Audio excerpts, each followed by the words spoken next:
ಪುತ್ತೂರು ಸಾರ್ವಜನಿಕ ಆಸ್ಪತ್ರೆ ಉಳಿಸಿ ಹೋರಾಟ ಸಮಿತಿ ವತಿಯಿಂದ ಖಾಸಗಿ ಆಸ್ಪತ್ರೆಗಳನ್ನು ನಿಯಂತ್ರಿಸಿ ಸರ್ಕಾರಿ ಆಸ್ಪತ್ರೆಗಳನ್ನು ಬಲಪಡಿಸಿ ವೆನ್ಲಾಕ್ ಅನ್ನು ಸೂಪರ್ ಸ್ಪೆಷಾಲಿಟಿ ಆಸ್ಪತ್ರೆಯನ್ನಾಗಿ ಪರಿವರ್ತಿಸಿ ಇತ್ಯಾದಿ ವಿವಿಧ ಬೇಡಿಕೆಗಳನ್ನು ಈಡೇರಿಸುವಂತೆ ಆಗ್ರಹಿಸಿ ಸೋಮವಾರ ಪುತ್ತೂರು ಕಿಲ್ಲೆ ಮೈದಾನದ ಅಮರ್ ಜವಾನ್ ಜ್ಯೋತಿ ಸ್ಮಾರಕದ ಬಳಿ ಸಾಮೂಹಿಕ ಧರಣಿ ನಡೆಯಿತು. ಡಿವೈಎಫ್ಐ ಕರ್ನಾಟಕ ರಾಜ್ಯಾಧ್ಯಕ್ಷ ಮುನೀರ್ ಕಾಟಿಪಳ್ಳ ಮಾತನಾಡಿ, ಜಿಲ್ಲೆಯ 8 ವಿಧಾನಸಭಾ ಕ್ಷೇತ್ರಗಳಲ್ಲೂ ಪ್ರತಿಭಟನೆ ನಡೆಸಲಾಗ್ತಾ ಇದೆ. ಈ ಮೂಲಕ ಜನರ ಬೇಡಿಕೆಗಳಿಗೆ ಒತ್ತಾಯ ಮಾಡಲಾಗ್ತಾ ಇದೆ. ಇದು ಶಾಸಕರಿಗೆ ಅವರ ಕರ್ತವ್ಯವನ್ನು ನೆನಪು ಮಾಡಿಸುವ ಕೆಲಸ ಅಂತ ಹೇಳಿದ ಅವರು, ಅನಾರೋಗ್ಯ ಸಮಾಜದಿಂದ ದೇಶ ಕಟ್ಟುವ ಕೆಲಸ ಎಂದಿಗೂ ಸಾಧ್ಯವಿಲ್ಲ. ಈ ನಿಟ್ಟಿನಲ್ಲಿ ಜನಸಾಮಾನ್ಯರ ಆರೋಗ್ಯ ಕಾಪಾಡುವ ಸರ್ಕಾರಿ ಸ್ವಾಮ್ಯದ ಆಸ್ಪತ್ರೆಗಳನ್ನು ಅಭಿವೃದ್ಧಿಪಡಿಸಬೇಕಾಗಿದೆ. ಸರ್ಕಾರಿ ಆಸ್ಪತ್ರೆಗೆ ಪೂರಕವಾಗಿ ಪುತ್ತೂರಿಗೆ ಮಂಜೂರುಗೊಂಡ ಮೆಡಿಕಲ್ ಕಾಲೇಜನ್ನು ಪುತ್ತೂರಿನಲ್ಲಿ ಉಳಿಸಿಕೊಳ್ಳಬೇಕು ಅಂತ ಹೇಳಿದರು. ಇಂದು 5ನೇ ಕಾರ್ಯಕ್ರಮ ಧರಣಿ, ಸಾಮೂಹಿಕ ಧರಣಿ.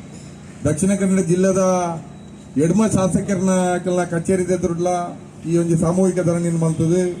ಅಖಿಲೆಗೆ ನಮ್ಮ ಹಕ್ಕೊತ್ತಾಯ ಆರೋಗ್ಯಕ್ಕೆ ಸಂಬಂಧಪಟ್ಟದ್ದು ಜನಕ್ಕೆಲ್ಲ ಬೇಡಿಕೆಗಳನ್ನು ಸಲ್ಲಿಸಾಗ ಅಕ್ಕಲು ಸರ್ಕಾರದೊಟ್ಟಿಗೆ ಮಾತುಕತೆ ಮಲ್ತದೆ. ಜಿಲ್ಲೆಗೆ ತಿಕ್ಕೋಡಾಯಿನಂಚಿನ ಆರೋಗ್ಯದ ಸವಲತ್ತುಲು ಆಸ್ಪತ್ರೆಗಳು ತಿಕ್ಕುಲೆಕ್ಕ ಮಲ್ಪೋಡು ಪಂಪನವು ಅಕ್ಕೆಲ್ಲ ಗಮನ ಕಂಡ್ರೆ ಬೋಡಾದು ಈ ಕಾರ್ಯಕ್ರಮ ಮಲ್ಕೊಂಡು.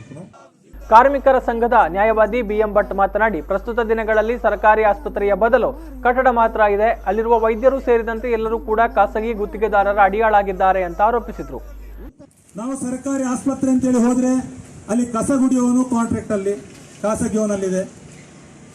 ಅಲ್ಲಿ ಒಳಗೆ ಹೋದ್ರೆ ನರ್ಸ್ಗಳು ಕಾಂಟ್ರಾಕ್ಟು ಖಾಸಗಿಯವರೇ.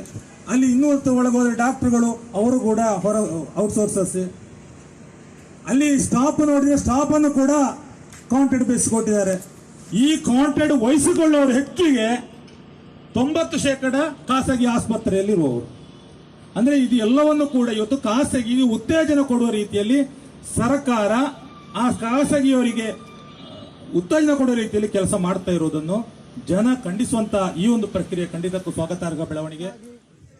ಬ್ಲಾಕ್ ಕಾಂಗ್ರೆಸ್ ಮಾಜಿ ಅಧ್ಯಕ್ಷ ಕಾವು ಹೇಮನಾಥ್ ಶೆಟ್ಟಿ, ಅಂಬೇಡ್ಕರ್ ತತ್ವರಕ್ಷಣಾ ವೇದಿಕೆ ರಾಜ್ಯಾಧ್ಯಕ್ಷ ಗಿರಿಧರ್ ನಾಯಕ್, ಪೂಡಾದ ಮಾಜಿ ಅಧ್ಯಕ್ಷ ಕೌಶಲ್ ಪ್ರಸಾದ್ ಶೆಟ್ಟಿ, ಜೆಡಿಎಸ್ ಮುಖಂಡ ಇಬ್ರಾಹಿಂ ಗೋಳಿಕಟ್ಟೆ, ಪುತ್ತೂರು ವಿಧಾನಸಭಾ ಕ್ಷೇತ್ರದ ಸರ್ಕಾರಿ ಆಸ್ಪತ್ರೆ ಹೋರಾಟ ಸಮಿತಿ ಸಂಘಟಕ ಅಶ್ರಫ್ ಕಲ್ಲೇಗ ಮತ್ತಿತರರು ಉಪಸ್ಥಿತರಿದ್ದರು.